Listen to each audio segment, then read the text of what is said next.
Wanna talk? So let's talk. Here. Talk. You wanna talk? You gotta talk, you need to talk. News talk. I talk, you talk to Solomon. I talk, you talk to Solomon. Yeah, let's talk to Solomon. Talk to Solomon. You gotta talk, you wanna talk. Welcome, it's Talk to Solomon. My name is Stan Solomon. Thank you so much for joining us. My guest, Major General Jerry Curry, and my co-host is Brent Johnson. And we have been talking about, can you reason with a quote-unquote religious Muslim? Now, General, let me start with you. General, you worked with this officer who you said was an Arab and a Muslim, but still an American officer. I assume he was an American officer, correct? An American? No, he was an Arab officer. Oh, he was an Arab officer. Okay, sorry. I thought maybe he was an American officer. No. Now, based on that and many, many years of experience with many, many people, and you're perusing what's been going on in the world for not just the past day, week, or month, but for the past, decades and even centuries, Muslim activity, Muslim nation activity, going all the way back to the founding of this nation with the Barbary pirates who were Muslims, and going back 1,400 plus years, Muslims were born of violence and have lived with that violence and have spread that violence. And, their idea of normal life is to not expect to live to the next day. I mean, there is no expectation that if it serves the faith or serves those who serve the faith, the mullahs, or serves those who serve the faith, the rulers, that if their demise and or their family's demise is in those people's opinion necessary, they accept that. Am I overstating that? Well, maybe a little bit, but not enough to matter. Part of working and dealing with Muslims is you have to understand, and this is me speaking, I may be wrong, but this has been my experience with this, and that is Islam is not a religion. It's a political ideology. And so the result is we approach it, we Westerners, like it's a religion. It's not a religion. If it were a religion, for example, it wouldn't be running the countries. The imams wouldn't be in charge like they are in charge. It's really political, and it's really ideology, and Islam is really a way of government, a way of governing people. And so you have to deal with that. And the answer is it's very difficult to deal with because we don't have that. We don't, even in the Catholic Church, for example, we don't have religions that are governing, that are running the country with archbishops in charge of everything in America. We're not there, thank God. And it's an unfortunate, I think it's an unfortunate thing, but I think it's a very difficult thing to come to grips with. And I don't think we Americans are doing very well in coming to grips with it. I think your point is well made. Brent? Well, I have to say, first off, it's completely, again, with all due respect, I completely disagree when you say that Islam is a political mechanism rather than a religion. It's a religion by any definition of the word. Islam promotes a certain belief that Muhammad wrote the word of God and that there are certain ways you're supposed to act and behave in life in accordance with that. Now, I may not share that viewpoint, but I would certainly regard it as a religion. And theocracies are a form of government. Government that is ruled by religious principles and religious officials is a very, very old form of government. Again, I'm not saying that I would like to live under a theocracy necessarily, but I am, from a sense of asking the question and understanding these people, okay, their theocracy is saying that we believe the word of God, as we interpret it, is what's most important. And so we set up a government based on that principle. And again, that doesn't mean I favor the governments per se in Iran or wherever, but it is a legitimate form of government, a theocracy, and I do believe that Islam is a religion. Well, but I think we are both saying the same thing, and I happen to think the governor, the general, I'm going to make you governor here before the program is over, Governor General. But at any rate, there was a theocracy in England under Cromwell. There was a theocracy in France under Cardinal Richelieu, or whatever his name was. There have been theocracies around the world, but they put politics subservient to religion, where in America we don't have politics subservient to religion. So I understand, but that doesn't invalidate the other system. That's all. That's all I was saying. It doesn't mean that the other system is somehow invalid because it doesn't agree with how we do it. Let's put it this way. The other system, Muslim, is more than just a religion. It is a political hierarchy incorporated with the religious tenets of that faith. I agree that Muslims that's a religion, but I think the general points out a very, very important point, and that is, if you're a Muslim, you cannot be subservient, if you will, to the American form of government, because your religion doesn't allow it. Your religion is more important than government. I would agree with that. I would agree with that. Yeah, they're basically saying that the Word of God, as we see it, is above everything, meaning politics, education, the whole thing. So yeah, I absolutely agree with you. All right, so let's go back to the Governor General. I'll just give you all the titles. And President, by the way, would be an excellent one to add. So, sir, since you now have all the titles that exist, except Mullah, can or should we have Muslims in the United States military because they will not swear an allegiance to the Constitution over their allegiance to their faith? You're asking me for my personal opinion? Personal opinion. Yeah, no. That's a good answer, and right straight to the point. All right, let me talk about... by the way, I happen to agree with him.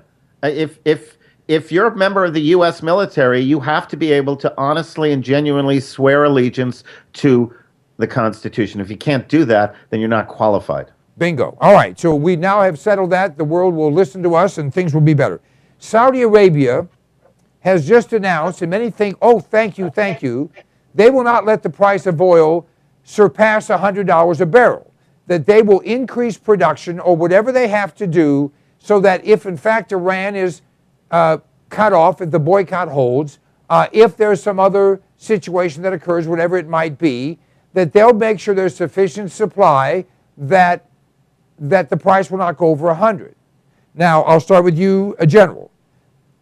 I find it irritating, frustrating, and humiliating that we need the Saudi government to do anything when we could easily in this country, within a relatively short period of time, I would say 18 months at the outside, maybe less, but certainly no more than 18 months, develop sufficient well starts that the whole world would know we won't need anyone's oil within a very short period of time, 3 or 4 years. The price of oil would plummet to $20 a barrel, and yet this president and this Congress, both Republican and Democrat, and this country with its environmental concerns, some legitimate, some not, are allowing us to have to literally kiss the butt of the Saudis in order not to have our economy destroyed. Your thoughts?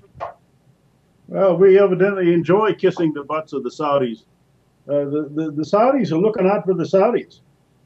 They don't want it to get any higher because they have mathematically figured it out that if the price goes above $100 a barrel, that some bad things will happen in the Western world, particularly in the United States, and things they don't want to see happen, they don't want to deal with. And so they're doing their very best to keep oil in a reasonable price range for them, not for us. But the other part of it is I would tie it back to the idea of some president coming in and straightening out America. Can you imagine if some president came in and he says, hey, Effective right now, we're going to build that pipeline from Canada down through to the Gulf. We're going to have unlimited exploration off of our coast, all of them. We're going to have more clean coal poured out than ever before.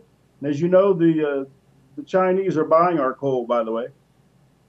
I think that if you had that, probably within 6 months, you would have a change in the price downward on gasoline, and probably in 12 months, you'd have a significant change. 18 months, be a new world. And I think that is exactly what we should do. And if elected, on my first day, as Newt Gingrich would say, I'll make sure that happens.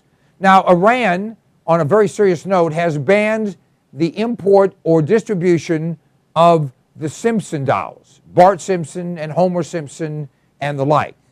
The real question for this panel is, does Ahmadinejad look like Bart Simpson? And does the supreme ruler, Ali Mandali Manfali, look like Homer and act like Homer and say duh like Homer? I'll start with you, Brent, since you're an expert in this area. Actually, I'm proud to say I have never watched an entire episode of The Simpsons ever, nor do I ever intend to do so. But I actually have something intelligent to say about the Saudi Arabia situation. I have some very, very good sources. I have a correspondent who lives in Saudi Arabia, so I get information as to what's happening from inside Saudi Arabia. Nothing much right now. But more importantly, I have another source who is well-placed high up among the global elite.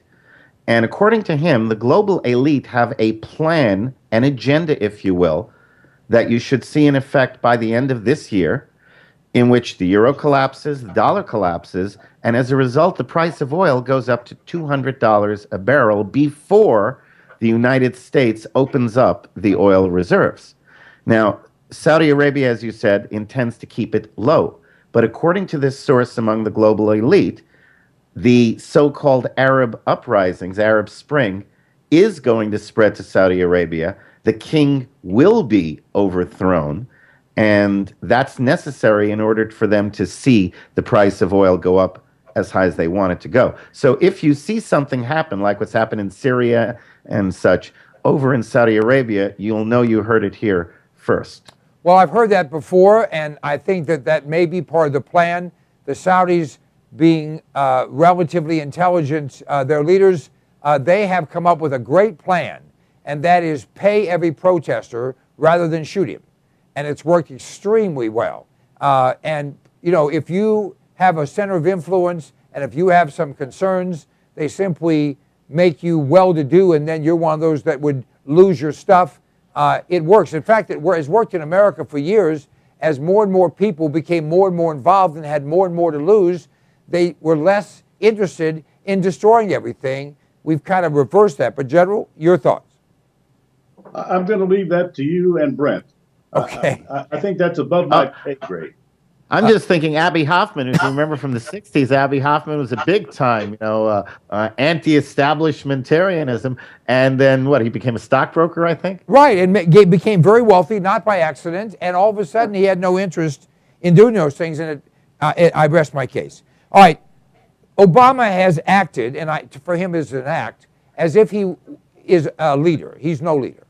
But because he's been shoved, pushed, kicking and screaming into doing something about the fact that Iran keeps saying, we want to kill the Jews, we want to blow up Israel, and because he needs Jewish money to be reelected, he's had to do something. So he has started this process, although he's told Israel if they want to attack Iran, that the United States will not only not support it, may in fact inhibit them, but he has frozen assets. He has announced for the first time substantial sanctions. The Europeans are going along. I believe that we're going to see Iran blink. I think they're going to blink by doing something stupid. Now, you said you thought Israel would attack them first. If I were in charge of Israel, I'd attack them first, second, third, fourth, and fifth. I would wipe out Iran's capability to launch a rowboat. I would eliminate the possibility that they'd be able to spit if I were in charge, but then again, I'm not in charge. But I'm going to start with the general. General, in your opinion, what should Israel do, And what do you think what Obama has done will affect what Israel will do and what Iran will do? If you're Israel, you've got a rather sticky partner there with the United States of America, and I'm not sure how you play that. You start down the road and hope that the United States will play along and support you and do what they say. That is, they will. In the past, we've always said they were our partner, that we will support them. I would be praying if I were an Israeli that, in fact, the United States would support them. I'd also at the same time be thinking they may not, and how much can I really rely on the United States or specifically upon President Obama? Not very much, I would think. If I were a Jew, I'm in the position where I have been told very, very clearly by Iran and others, like Hamas, for example, I have been told that their intention in life is to carry on where Adolf Hitler left off. Kill every single Jew on the face of the earth. That's their intention. That's what they're about. And the question is only a choice of weapons.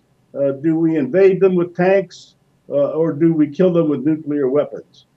Of course, for them, nuclear weapons is a little cleaner, a little faster, a little larger, saves an awful lot of time if you're using nuclear weapons. So I'm not sure how this thing is going to come out. I'm glad I'm not a Jew. I'm glad I'm not living in a Christian, living in Israel, for example. This has to be a very difficult situation for them. They're going to make some difficult choices, and they're going to have to live with those choices. And it's going to be difficult because we're not really, I don't think, in our heart and in our soul, I'm talking about the White House, we're not really behind them, and we're really not going to be much of a partner with them in this undertaking. I think that Secretary Clinton will write some very mean letters if Iran would launch an ICBM, be it able to detonate a nuclear warhead or not. But I don't think the United States will lift a finger. That's my opinion, because I believe Obama wants Israel gone. I think he hates Israel more than the Muslims do, maybe because he's a Muslim. But I do think that Israel has to understand, and this is interesting, if you live in Lebanon, if you live in Gaza, if you live in Egypt near Israel, if you live in Jordan, that Iran will not be worried about how many Muslims, because 30% of Israel is Muslims. Iran doesn't care. They will say for Islam, if you have to kill the 2.5 million Muslims in Israel, if you have to kill the million Muslims in Gaza, if you have to kill another couple, 3, 4, 5, 8, 9, 10, 20, 30, 40 million Muslims in the surrounding area, it's worth it. They've said it. Now, tell me if I'm wrong, Brent. I believe that you and media throughout the mainstream as well, throughout the U.S., has engaged in, however intentionally or unintentionally, a conspiracy to slant the views of Iran so that the people cannot make up their own minds about the issue. I think all of you color it, and I think the way you color it is really, really unfortunate. Let me tell you what I mean. Okay, firstly, we don't hear too much about the fact that the U.S. has just moved a massive mega aircraft carrier system into the Strait of Hormuz to force the Iranians to not close it if they should desire to do so, as a legitimate act in case Iran is attacked. Iran would have the right to close the strait. U.S. has come in and said, we don't care what your rights are. We're going to override them in favor of what we think is best for the economies of the world, meaning money first, principle of law second. Now, that's the first thing. Second thing, the Boston Herald recently published an article on a congressional hearing on Iran's nuclear threat or non-threat. And the Boston Herald article showed that the participant in the hearing, I can't remember his name right now, testified, and they quoted him in his testimony. And the article, if you read it, you would become absolutely 100% convinced that what he said was, Iran is an immediate nuclear threat and we've got to do something about it. However, when you go back to the transcripts of the hearing, you found that the exact opposite is what was true. The testimony was that Iran does not represent a nuclear threat. They are not building a nuclear weapon. There is no actual empirical evidence that they are, and to the contrary, there is eminent evidence that they are not. That was the testimony before Congress. Rather than publish it the way it really happened, the media decided we have to turn it around so that we can foment anger and get popular justification for an attack on Iran. And I say that completely invalidates all arguments that Iran represents a threat. They may represent a threat, but if we're not going to look at the facts and be honest about what they are, then we cannot trust anything that we're hearing. Then we do not have the moral right to go out and say Iran represents a threat. General, do you think that we somehow forced the Grand Poobah Hoobah to say what he said, or Ahmadinejad to say what he said? Do you think that was slanted testimony, or did that come out of their own mouths?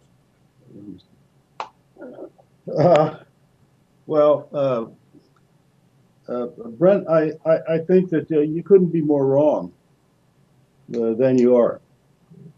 What I said about the Boston Herald is a fact. You can look it up yourself. Right. You can check the testimony yourself. All right, Brent, let the general speak, and then we'll certainly let you. Well, that's like saying that what President Obama says are facts. I don't understand, where you're coming from on this thing, unless your idea is to be out trumpeting the cause of Iran and helping them down the road. The Straits of Hormuz are international waterway. They don't have the right to close the Straits of Hormuz. They can do it militarily, but they don't have a right to do it. And so I don't understand that part of it. I'm willing to be wrong about that. I'm not up on international law about the Strait. I'm willing to be wrong on that. Okay, go ahead, General. As far as them being nuclear capable, I'm very comfortable with what I've read and from our experts here in the United States. And it's very clear that the United Nations and the United States for years has been tracking the progress that they're making on their nuclear weapon development. And it's very clear that they are in the middle of that process. And it's very clear that somewhere down the road, there's going to be a day of reckoning. Now, they may not be ready. I think the general's finished. I heard some discussion today about Iran's work on nuclear triggers. I've read and not just one report, but multiple reports on things that they're developing. Some of the things they're developing have to do with developing their own nuclear energy, which they have every right to develop, in my opinion. But some have to do with things that have nothing to do with nuclear energy, that only would have military application. And if all the reports out there, some yes, some no, some maybe, none absolutely sure, we could have a discussion. But when you have the leaders, the Grand Khomeini, or whatever his actual title is, and the president of Iran saying not once, not twice, not three times, not five times, but multiple times, it is their intent to eliminate the cancer of Israel, to wipe it off the face of the map, to kill every Jew, which was just said today. I do not accept that these are people with peaceful intent. Yes, they may be frustrated. Yes, they may be irritated. Yes, they may be angry. Do they have the right to say those things? They have the right to say whatever they want, and Israel has the right to act based on what they say. So wait, so you say we should kill all the Muslims. So does that mean that Muslims have a right to act on that and legitimately go and kill you? Right, except I didn't say kill all the Muslims. I never said that. Things like that, and I don't believe that. I said we should neutralize Iran's ability to wage war. I didn't say anything about killing people. Wait a moment. But Israel has 150 nuclear warheads. That's not enough. The U.S. has thousands. Why is it that Iran, India has it, Pakistan has it? Why should Iran not be allowed to have it? Because notwithstanding the fact that Mohammed al-Baradei at the International Atomic Energy Association, time and time again after inspections, said they were not developing weapons. And he proved to be a liar with Saddam Hussein. Put in there who would go along with the statement that Iran was planning nuclear right. weapons. He- I don't Brant, believe them. Brant, stop. I don't believe them. The guy you're quoting is a liar, a proven liar, and cannot be trusted. And Why? I don't Because accept he doesn't anything he agree with says. you? But I don't accept what he says. He was proven to have been. And I don't accept what the media is saying. Okay. Because I know better. All right. Well, you don't know better. You think you know better, as I think I know better. None of us are there. We're not there to inspect, so all of us are going based on whatever information we have. True. So, I accept that, and everyone can have their own opinion. I still go back to this. The leader of Iran, the leader of the Muslim, the top Muslim man, and their president, who is their religious leader and their political leader, have both made the statements. No one else has made those statements, not even any other Arab countries, not any other Muslim countries. Only they, among all, hate the have made Israelis. those They hate the statements. Jews. All right. By the way, General, no, I am not a pro-Iran anything. I just believe that every country on the face of the earth is entitled to certain amount of basic sovereign rights, not to be put under due influence by others in the world. And that's just my own belief. I don't agree with a lot that happens in Iran, but I would defend their right to be that way, as long as they don't take it outside of their own country. All right, General, you want to respond to that? No. Okay, because I think Ron Paul has got in trouble for making similar statements to what Brent just made, and most people in America aren't comfortable with that. But I do want to talk a bit about some military perspective. Or, you know what? We're out of time. I can't believe this. Just real quick, do you think Israel's drone capability is sufficient to attack Iran, in your opinion? I don't know. I hope it would be, but I really don't know. Don't know. All right. General, thank you so much for being with us. It's always interesting. Brent will stay with us, and we'll be back with Dr. Alan Keyes. Thank you, General. Everyone stay tuned. There's more coming. Good night. Good night, General. Good night.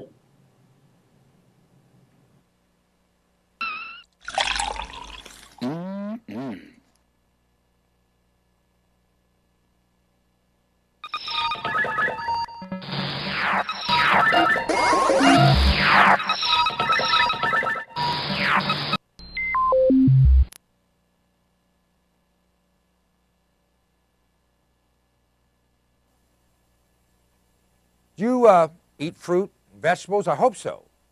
But today, you don't get the minerals, you don't get the vitamins, you don't get the nutrition you need off of standard bill of fare. You simply have to supplement. And the most complete nutritional product in America today is unquestionably Liquid Life Complete Nutrition. It tastes good, and it's good for you. I've been using this product for 15 years. I know I don't look it, but I'm 21 plus tax. I just happen to live in a high-tax state. Listen to me. You can support your family, support your health, and support our show by going to cpnlive.com and clicking on the icon for Liquid Life Complete Nutrition and ordering it. Our price is delivered to your door any place in the United States, and I'm going to tell you something. Once you start with this, you'll notice the difference, and you'll never want to stop. I didn't. Liquid Life Complete Nutrition at cpnlive.com. Click on the icon and order for yourself.